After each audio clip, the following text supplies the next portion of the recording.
Hey, good afternoon, Mower Medic One. Today's specimen is going to be this little Chinese aftermarket carburetor for a Briggs Stratton. This one just happens to be the 498261 carburetor.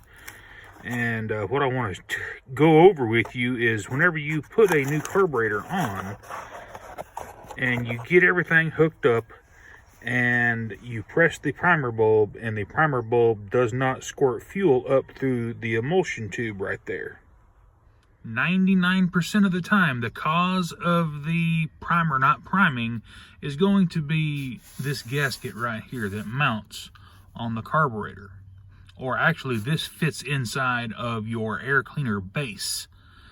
Now, if you put it all together and you torque your screws to spec and you press the primer bulb and it still doesn't prime, one of two things is going on. The primer base, that the air filter that mounts to the carburetor, that's going to be warped from over tightening the screws. However, you can overcome that little bit of warpage by installing two of these gaskets right here. I've done that before and it works great. If you put two, don't put three because it's just overkill. If you put two gaskets stacked on top of each other and you torque it to spec and it still doesn't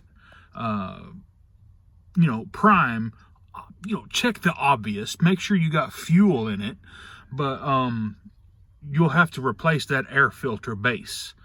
But anyway, guys, I just wanted to throw this little bit of information in there to you. I know this will help some of you guys out. This has been an ongoing issue in the Briggs & Stratton forums about it not priming, and this is probably the most common issue. So, guys, if you have any questions, you let me know. I am the Mower Medic One, and guys, we'll see you on the next one.